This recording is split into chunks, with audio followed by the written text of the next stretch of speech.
Pernahkah Anda merasa bahwa dunia yang kita kenal saat ini sedang goyah? Utang global meningkat di mana-mana. Perang dagang seolah tidak pernah berakhir, dan ketegangan antar negara semakin terasa. Ini bukan sekedar berita singkat. Kita sedang berada di tengah sebuah penataan ulang besar. Sebuah pergeseran fundamental yang akan menentukan masa depan kita semua. Disinilah investor legendaris Ray Dalio memberikan peringatan penting yang menjadi inti pembahasan kita.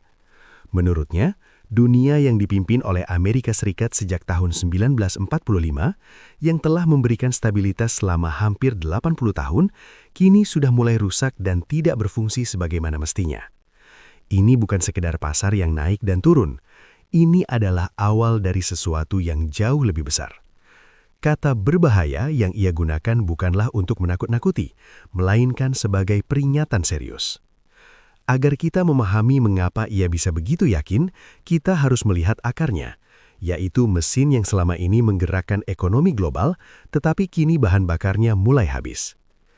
Kita akan melihat bagaimana siklus utang yang telah berlangsung puluhan tahun, kini mendekati babak akhirnya. Hitungannya sebenarnya sederhana, tetapi dampaknya sangat besar. Bayangkan saja seperti kartu kredit seseorang. Pada awalnya utang terasa menyenangkan. Kita bisa membeli berbagai kebutuhan, bahkan meningkatkan gaya hidup. Namun lama-kelamaan, total cicilan dan bunga menjadi lebih besar daripada penghasilan bulanan. Pada titik itu, seseorang akan terjebak. Pilihannya hanya dua, gagal bayar dan kehilangan aset, sebuah deflasi yang menyakitkan, atau mencoba mengurangi nilai utang dengan mencetak uang sebanyak-banyaknya. Kedua pilihan tersebut sama-sama merusak. Negara juga menghadapi dilema yang sama, hanya saja skalanya mencapai triliunan dolar. Dalio memetakan eskalasi konflik global ke dalam 5 tahap yang cukup mengkhawatirkan. Coba perhatikan tahap-tahap berikut: perang dagang, perang teknologi, perang modal, dan konflik geopolitik. Semua itu terdengar sangat familiar, mulai dari kenaikan tarif impor, larangan ekspor chip canggih, hingga pembekuan aset negara lain. Kita sudah hidup di tengah semua peristiwa tersebut. Ini bukan lagi teori, ini adalah berita utama setiap hari. Pertanyaan yang paling mengkhawatirkan sekarang adalah, seberapa dekat kita dengan tahap kelima? Siklus utang ini memberikan beban terbesar kepada pemimpin tatanan lama, yaitu Amerika Serikat. Disinilah letak ironi terbesarnya. Kekuatan utama Amerika, yaitu dolar sebagai pilar keuangan dunia, justru berpotensi menjadi jebakan bagi mereka sendiri. Pertanyaan ini mungkin terdengar aneh, tetapi jawabannya membawa kita pada konsep yang disebut dilema Triffin. Konsep ini penting untuk memahami mengapa status dolar sebagai mata uang utama dunia memiliki sisi gelapnya sendiri. Mari kita sederhanakan. Bayangkan Anda adalah bankir bagi sebuah kompleks perumahan. Agar semua orang dapat bertransaksi dengan lancar, Anda harus terus menerbitkan surat utang. Dalam hal ini dianalogikan sebagai dolar. Semakin banyak dolar beredar, semakin lancar ekonomi kompleks tersebut. Namun ada konsekuensinya. Semakin banyak surat utang yang Anda terbitkan, semakin besar pula keraguan orang lain apakah Anda benar-benar mampu membayar semua utang tersebut. Disitulah letak jebakannya. Agar ekonomi dunia tetap berjalan, Amerika harus terus mencetak dolar. Namun dengan melakukan hal itu, mereka justru perlahan mengikis kepercayaan terhadap dolar itu sendiri. Sistem ini dahulu bekerja dengan sangat baik. Setelah Perang Dunia Kedua, ekonomi Amerika Serikat sangat besar dan menyumbang sekitar 40% dari ekonomi dunia. Dominasi tersebut membuat Amerika mampu berperan sebagai bankir dunia. Namun sekarang dunia telah berubah. Negara-negara lain mulai bangkit. Dominasi Amerika semakin berkurang, tetapi beban sebagai bankir dunia tetap ada. Pergeseran yang terjadi ternyata lebih dalam daripada sekedar masalah utang dan mata uang. Menurut analis Lynn Elden, kita bukan hanya menyaksikan akhir dari siklus ekonomi, tetapi juga runtuhnya siklus institusi. Inilah yang melahirkan dunia multipolar seperti yang kita lihat sekarang. Menurut Elden, masalahnya jauh lebih fundamental. Ini bukan hanya tentang siklus utang, tetapi juga tentang siklus kepercayaan. Berbagai institusi yang selama ini menopang dunia, Bank Sentral, PBB, NATO, bahkan media, semakin sering dipertanyakan legitimasinya.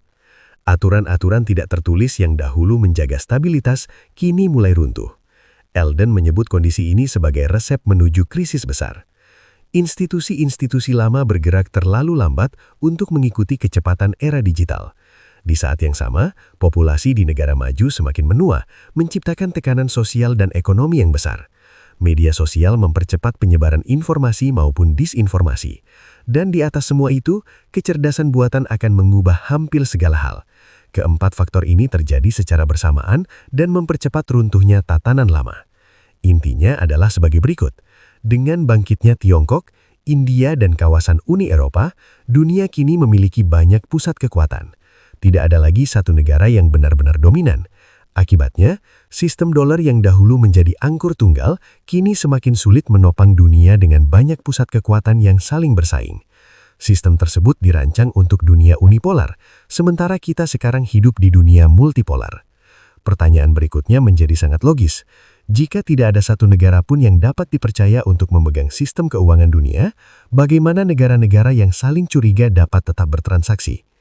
Jawabannya mungkin terletak pada satu kata, netralitas. Dunia membutuhkan aset cadangan yang netral, sejenis uang yang tidak dapat dikontrol, dicetak, atau disita secara sepihak oleh satu negara. Semacam jembatan keuangan yang dapat dipercaya oleh semua pihak. Ada dua kandidat utama. Yang pertama adalah emas. Emas telah menjadi aset netral selama ribuan tahun dan dipercaya di berbagai peradaban. Namun kelemahannya adalah sifatnya yang fisik, sulit dipindahkan dengan cepat dan tidak mudah diverifikasi secara instan. Kandidat kedua adalah Bitcoin. Bitcoin lahir di era internet dan dirancang untuk transaksi lintas negara yang cepat dan dapat diaudit secara terbuka. Memang rekam jejaknya masih relatif pendek dibandingkan emas, namun teknologinya dirancang untuk dunia digital. Banyak orang berpendapat bahwa Bitcoin terlalu volatil, harganya sering naik dan turun secara tajam.